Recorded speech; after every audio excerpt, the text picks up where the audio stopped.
Hello students, welcome to Vidwat academics. ನಾನು ನಿಮ್ಮ maths tutor Chaitra Rai. ಕಳೆದ ತರಗತಿಗಳಲ್ಲಿ ನಾವು ಪೂರ್ಣ ಸಂಖ್ಯೆಗಳು, ಸಂಖ್ಯಾ ರೇಖೆಗಳು ಹಾಗೆ ಅದರ ಅಭ್ಯಾಸ ಲೆಕ್ಕಗಳನ್ನ ಕಲ್ತಿದ್ದೀವಿ. ಇಂದಿನ ತರಗತಿಯಲ್ಲಿ ನಾವು ಸಂಕಲನ ಮತ್ತು ಗುಣಾಕಾರದ ಗುಣಗಳನ್ನ ತಿಳ್ಕೊಳ್ಳೋಣ. ಮೊದಲಿಗೆ ಪೂರ್ಣ ಸಂಖ್ಯೆಗಳ ಗುಣಗಳಲ್ಲಿ ಬರೋದೇ ಆವೃತ ಗುಣ. ಈ ಆವೃತ ಗುಣ ಯಾವ್ಯಾವುದ್ರಲ್ಲಿ ಇರುತ್ತೆ ಅಂದರೆ ಸಂಕಲನದಲ್ಲೂ ಇರುತ್ತೆ, ಗುಣಾಕಾರದಲ್ಲೂ ಇರುತ್ತೆ. ಮೊದಲಿಗೆ ಸಂಕಲನ ನೋಡೋಣ. ಯಾವುದೇ ಎರಡು ಪೂರ್ಣ ಸಂಖ್ಯೆಗಳ ಮೊತ್ತವು ಪೂರ್ಣ ಸಂಖ್ಯೆ ಆಗಿರುತ್ತದೆ. ಅದನ್ನು ನಾವು ಏನಂತ ಕರಿತೀವಿ? ಸಂಕಲನದ ಆವೃತ ಗುಣ ಅಂತೇಳಿ ಕರಿತೀವಿ. ಅಂದರೆ ಒಂದು ಪೂರ್ಣ ಸಂಖ್ಯೆ ಮತ್ತು ಇನ್ನೊಂದು ಪೂರ್ಣ ಸಂಖ್ಯೆನ ಕೂಡಿದಾಗ ನಮಗೆ ಉತ್ತರ ಕೂಡ ಏನಾಗಿರುತ್ತೆ? ಪೂರ್ಣ ಸಂಖ್ಯೆನೇ ಬರುತ್ತೆ. ಉದಾಹರಣೆಗೆ 5 + 3 = ಎಷ್ಟು? 8. 5 ಅನ್ನೋದೊಂದು ಪೂರ್ಣ ಸಂಖ್ಯೆ, 3 ಕೂಡ ಪೂರ್ಣ ಸಂಖ್ಯೆ. ಈ 5 ಮತ್ತು 3 ಕೂಡಿದಾಗ ನಮಗೆ 8 ಅಂತ ಬರುತ್ತಲ್ಲ, ಅದು ಕೂಡ ಪೂರ್ಣ ಸಂಖ್ಯೆನೇ ಆಗಿರುತ್ತೆ. ಹಾಗಾಗಿ ಸಂಕಲನದ ಆವೃತ ಗುಣ ಅಂತೇಳಿ ಇದನ್ನು ಕರೀತಾರೆ. ಇದನ್ನು ನಾವು ಎ ಅನ್ನೋದನ್ನ ಒಂದು ಸಂಖ್ಯೆಯಾಗಿ ಬಳಸಿದ್ರೆ ಬಿ ಅನ್ನೋದನ್ನ ಇನ್ನೊಂದು ಸಂಖ್ಯೆಯಾಗಿ ಬರೆಯೋಣ. ಇವೆರಡೂ ಪೂರ್ಣ ಸಂಖ್ಯೆಗಳಾಗಿ ಇದರ ಮೊತ್ತ ಕೂಡ ಏನಾಗಿರುತ್ತೆ? ಸಿ ಅನ್ನೋ ಪೂರ್ಣ ಸಂಖ್ಯೆ ನಮಗೆ ಸಿಗುತ್ತೆ. ಹಾಗಾದರೆ ನಾವು ಮುಂದೆ ಗುಣಾಕಾರದ ಆವೃತ ಗುಣಗಳ ಬಗ್ಗೆ ತಿಳ್ಕೊಳ್ಳೋಣ. ಇಲ್ಲೂ ಕೂಡ ಎರಡು ಪೂರ್ಣ ಸಂಖ್ಯೆಗಳ ಗುಣಲಬ್ಧ ಏನಾಗಿರುತ್ತೆ? ಪೂರ್ಣ ಸಂಖ್ಯೆ ಆಗಿರುತ್ತೆ. ಆಗ ಇದು ಗುಣಾಕಾರದ ಆವೃತ ಗುಣ ಅಂತ ಹೇಳಿ ಕರೀತಾರೆ. ಇದಕ್ಕೂ ಉದಾಹರಣೆ ಕೊಡೋಣ. 6 × 2, 6 × 2 = 12. 6 ಕೂಡ ಏನು? ಪೂರ್ಣ ಸಂಖ್ಯೆ. 2 ಪೂರ್ಣ ಸಂಖ್ಯೆ. 6 × 2 ಮಾಡಿದಾಗ ಬಂದಿರೋ ಉತ್ತರ ಕೂಡ ಏನಾಗಿರುತ್ತೆ? ಪೂರ್ಣ ಸಂಖ್ಯೆ ಆಗಿರುತ್ತೆ. ಇದನ್ನು ಕೂಡ ನಾವು ಒಂದು ಸಂಖ್ಯೆ ಪೂರ್ಣ ಸಂಖ್ಯೆಯಾಗಿ ಎ ತಗೊಂಡಾಗ, ಇನ್ನೊಂದು ಪೂರ್ಣ ಸಂಖ್ಯೆ ಬಿ ತಗೊಂಡಾಗ ಇವೆರಡನ್ನು ಗುಣಿಸಿದಾಗ ಗುಣಲಬ್ಧ ಏನಾಗುತ್ತೆ? ಇನ್ನೊಂದು ಪೂರ್ಣ ಸಂಖ್ಯೆ ಬರುತ್ತೆ. ಇದಿಷ್ಟು ಆವೃತ ಗುಣ. ಆದರೆ ಮುಂದೆ ಬರೋದು ಯಾವುದು ಅಂದರೆ ಪರಿವರ್ತನೀಯ ಗುಣ ಅಥವಾ ಪರಿವರ್ತನೀಯತೆ. ಈ ಆವೃತ ಗುಣ ಯಾವುದು? ಭಾಗಾಕಾರ ಮತ್ತು ವ್ಯವಕಲನದಲ್ಲಿರಲ್ಲ. ಈ ಪರಿವರ್ತನೀಯತೆ ಕೂಡ ಭಾಗಾಕಾರ ವ್ಯವಕಲನದಲ್ಲಿರಲ್ಲ, ಆದರೆ ಸಂಕಲನ ಮತ್ತು ಗುಣಾಕಾರದಲ್ಲಿರುತ್ತೆ. ಪೂರ್ಣ ಸಂಖ್ಯೆಗಳ ಸಂಕಲನವು ಪರಿವರ್ತನೀಯವಾಗಿದೆ ಅಂತ ಹೇಳ್ಬೋದು. ಉದಾಹರಣೆ ನೋಡೋಣ.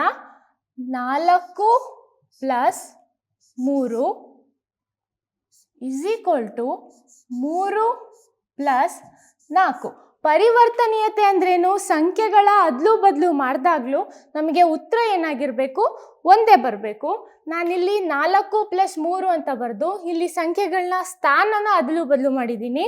3 + 4 ಎಷ್ಟಾಗಿದೆ? 7 ಆಗಿದೆ.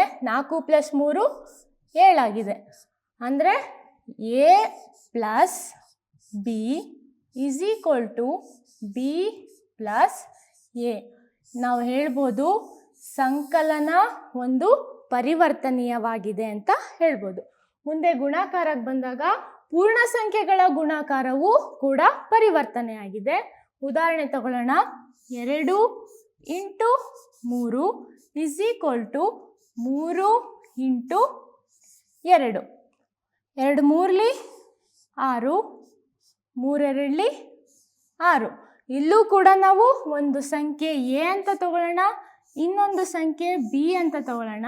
ಈ ಎರಡರ ಗುಣಲಬ್ಧವು ಅದ್ಲು ಬದಲಾದರೆ ಬಿ × ಎ ಆದರೆ ಉತ್ತರ ಕೂಡ ಏನಾಗಿರುತ್ತೆ?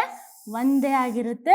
ಆದ್ದರಿಂದ ನಾವು ಪೂರ್ಣ ಸಂಖ್ಯೆಗಳ ಗುಣಾಕಾರವು ಪರಿವರ್ತನೀಯವಾಗಿದೆ ಅಂತ ಹೇಳ್ಬೋದು. ನೆಕ್ಸ್ಟ್ ಬರೋದೇ ಸಹವರ್ತನೀಯತೆ. ಸಂಕಲನದ ಸಹವರ್ತನೀಯತೆ ನೋಡೋಣ. ಈ ಸಂಕಲನವು ಸಹವರ್ತನೀಯವಾಗಿದೆ ಅಂತ ಹೆಂಗೆ ಪ್ರೂವ್ ಮಾಡೋದು ಅಂತಂದರೆ, ನಾನು ಮೊದಲೇ ಎ ಅನ್ನೋ ಒಂದು ಸಂಖ್ಯೆ ಬರಿತೀನಿ, ಬಿ + ಸಿ. ಈ ಎ ಬಿ ಸಿ ಜಾಗದಲ್ಲಿ ನಾವು ಯಾವುದಾದ್ರೂ ಸಂಖ್ಯೆಗಳನ್ನ ಇಟ್ಕೋಬೇಕು. ಇಲ್ಲಿ ಬ್ರ್ಯಾಕೆಟ್ ಹಾಕ್ತಾ ಇದ್ದೀನಿ.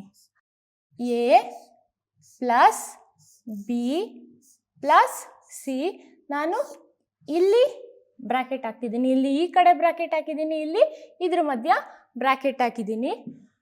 ಇದನ್ನು ನಾವು ಯಾವುದಾದ್ರೂ ಸಂಖ್ಯೆಗಳ ಉದಾಹರಣೆ ಒಂದಿಗೆ ನೋಡೋಣ. ಎ ಜಾಗದಲ್ಲಿ 1, ಬಿ ಜಾಗದಲ್ಲಿ 2, ಸಿ ಜಾಗದಲ್ಲಿ 3 ಹಾಕಿದ್ದೀನಿ.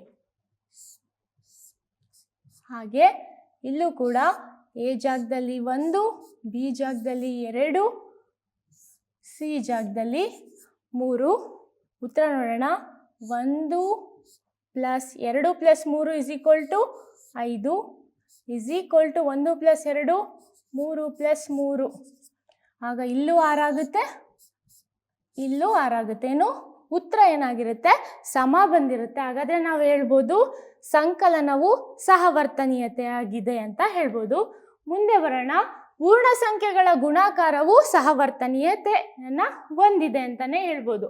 ನೋಡೋಣ. ಇಲ್ಲೂ ಕೂಡ A into B into C, ಇಲ್ಲಿ ಬ್ರ್ಯಾಕೆಟ್ ಹಾಕ್ತಾ ಇದ್ದೀನಿ. A into B into C, ಇಲ್ಲಿ ಬ್ರ್ಯಾಕೆಟ್ ಹಾಕ್ತಾ ಇದ್ದೀನಿ. ಇಲ್ಲೂ ಕೂಡ 1 ಇಂಟು 2 ಇಂಟು 3. ಎ ಜಾಗದಲ್ಲಿ 1 2 ಇಂಟು 3, ಇಲ್ಲಿ ಬ್ರ್ಯಾಕೆಟ್ ಬರುತ್ತೆ, ಈ ಕಡೆ ಇಲ್ಲಿ ಬ್ರ್ಯಾಕೆಟ್ ಬರುತ್ತೆ. ಸೊ 1 ಹಾಗೆ ಬರ್ಕೊಳ್ತಾ ಇದ್ದೀನಿ. 2 3 6 = 2 1 2, 3 ಹಾಗೆ ಬರ್ಕೊಳ್ತಾ ಇದ್ದೀನಿ. ಆಗ 6 1 6 = 2 3 6. ಉತ್ತರ ಏನಾಗಿದೆ? ಸಮವಾಗಿದೆ. ಹಾಗಾದರೆ ನಾವು ಹೇಳ್ಬೋದು ಗುಣಾಕಾರವೂ ಕೂಡ ಸಹವರ್ತನೀಯವಾಗಿದೆ ಅಂತ ಹೇಳ್ಬೋದು. ಆದರೆ ಭಾಗಾಕಾರ ಮತ್ತು ವ್ಯವಕಲನ ನೋಡಿದಾಗ ಅಲ್ಲಿ ಸಹವರ್ತನೀಯತೆ ಇರಲ್ಲ. ನೆಕ್ಸ್ಟ್, ವಿಭಾಜಕ ನಿಯಮ. ಈ ವಿಭಾಜಕ ನಿಯಮ ಹೇಗಿರುತ್ತೆ ಅಂತ ನೋಡೋಕ್ಕಿಂತ ಮುಂಚೆ ನಾವು A into B plus C ಅಂತ ಬರ್ಕೊಳ್ಳೋಣ. ಇದನ್ನು ವಿಸ್ತಾರವಾಗಿ ಬರ್ಕೊಳ್ಳೋಣ. A into B plus A into C, ಇದರ ವಿಸ್ತಾರ ರೂಪ ಇದಾಗಿದೆ. ಈ ವಿಭಾಜಕ ಗುಣ ಅಂತಂದರೆ ಈ ಥರ ಇಂಟು ಮತ್ತು ಪ್ಲಸ್ ಇದ್ದು, ಅಂದರೆ ಸಂಕಲನದ ಮೇಲೆ ಗುಣಾಕಾರದ ವಿಭಾಜಕ ಗುಣ ಅಂತ ಹೇಳ್ತಾರೆ. ಇದೇನಾಗಿರಬೇಕು? ಉತ್ತರ ಸಮವಾಗಿರಬೇಕು. ಎ ಜಾಗದಲ್ಲಿ 1, ಬಿ ಜಾಗದಲ್ಲಿ 2 ಹಾಕ್ತಾ ಇದ್ದೀನಿ, ಹಾಗೆ ಸಿ ಜಾಗದಲ್ಲಿ 3 ಹಾಕ್ತಾ ಇದ್ದೀನಿ. ಪುನಃ ಎ ಅಂದರೆ 1, ಬಿ ಅಂದರೆ 2 ಪ್ಲಸ್ ಎ ಅಂದರೆ 1, ಸಿ ಅಂದರೆ 3. 1 ಇಂಟು 2 + 3 ಎಷ್ಟು? 5 = 1 ಇಂಟು 2 2 ಪ್ಲಸ್ 1 ಇಂಟು 3 3. 5 ಇಂಟು 1 ಎಷ್ಟಾಗುತ್ತೆ? 5 ಆಗುತ್ತೆ. ಹಾಗೆ 2 + 3 ಏನಾಗುತ್ತೆ? 5 ಆಗುತ್ತೆ. ಇದನ್ನು ಏನಂತ ಕರೀತಾರೆ ಅಂದರೆ ಸಂಕಲನದ ಮೇಲೆ ಗುಣಾಕಾರದ ವಿಭಾಜಕ ಗುಣ ಅಂತೇಳಿ ಕರೀತಾರೆ. ಇದಾದಮೇಲೆ ಬರೋದು ಸಂಕಲನ ಮತ್ತು ಗುಣಾಕಾರದ ಅನನ್ಯತಾಂಶ. ನಾವು ಸಂಕಲನಕ್ಕೆ ಬಂದಾಗ 0ನ ಯಾವ ಸಂಖ್ಯೆಗಳ ಜೊತೆನೂ ಕೂಡಿದ್ರೂ ನಮಗೆ ಏನು ಬರುತ್ತೆ? ಅದೇ ಸಂಖ್ಯೆನ ಬರುತ್ತೆ. ಹಾಗಾದರೆ ನಾವು ಬರೆಯೋಣ. ಸಂಕಲನದ ಅನನ್ಯತಾಂಶ ಯಾವುದಾಗಿರುತ್ತೆ? 0 ಆಗಿರುತ್ತೆ. ಉದಾಹರಣೆಗೆ 5 + 0 = 5 ಬರುತ್ತೆ. 8 + 0 8 ಬರುತ್ತೆ. ಅದಕ್ಕೋಸ್ಕರ ನಾವು ಈ 0ಗೆ ಯಾವುದೇ ಸಂಖ್ಯೆ ಕೂಡಿದ್ರೂ ನಮಗೆ ಅದೇ ಸಂಖ್ಯೆ ಬರೋದ್ರಿಂದ ಸಂಕಲನದ ಅನನ್ಯತಾಂಶ ಅಂತ 0ನ ಕರೀತಾರೆ. ಸರಿ, ಮುಂದೆ ಗುಣಾಕಾರದ ಅನನ್ಯತಾಂಶ ನೋಡೋಣ. ಈ 0ನ ಅನನ್ಯತಾಂಶ ಗುಣಾಕಾರದಾಗಿದೆ ಅಂತ ನೋಡಕ್ಕೆ ಹೋದರೆ ಯಾವುದೇ ಸಂಖ್ಯೆನ 0 ಜೊತೆ ಗುಣಿಸಿದ್ರೆ ಏನಾಗುತ್ತೆ? 0ನೇ ಬರುತ್ತೆ. ನಮ್ಗೆ ಅದೇ ಸಂಖ್ಯೆ ಬೇಕು ಅಂದರೆ ನಾವು ಯಾವುದ್ರ ಜೊತೆ ಗುಣಿಸ್ಬೇಕು? 1 ಜೊತೆ ಗುಣಿಸ್ಬೇಕು. ಹಾಗಾಗಿ ಗುಣಾಕಾರದ ಅನನ್ಯತಾಂಶ 1 ಅಂತ ಹೇಳ್ಬೋದು. ಉದಾಹರಣೆಗೆ 6 × 1 = 6. ಅಂದರೆ ಯಾವುದೋ ಒಂದು ಸಂಖ್ಯೆಗೆ ನಾವು 1ನ್ನು ಗುಣಿಸಿದಾಗ ನಮಗೆ ಅದೇ ಸಂಖ್ಯೆ ಬಂದಿದೆ. 3 × 1 = 3. ಇಲ್ಲೂ ಕೂಡ ಅದೇ ಸಂಖ್ಯೆ ಬಂದಿದೆ. ಆದುದರಿಂದ ಸಂಕಲನದ ಅನನ್ಯತಾಂಶ 0 ಅಂತ ಹೇಳ್ಬೋದು, ಹಾಗೆ ಗುಣಾಕಾರದ ಅನನ್ಯತಾಂಶ 1 ಅಂತ ಹೇಳ್ಬೋದು. ಇಷ್ಟು ಏನು ಪೂರ್ಣ ಸಂಖ್ಯೆಗಳಾಗಿದೆ.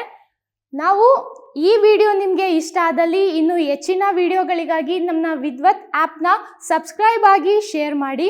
ಹಾಗೆ ನಾವು ಸೋಷಿಯಲ್ ಮೀಡಿಯಾದಲ್ಲೂ ಕೂಡ ಇದ್ದೀವಿ, ಅಲ್ಲಿ ನಮ್ಮನ್ನ ಫಾಲೋ ಮಾಡಿ. To be the best, choose Vidwat.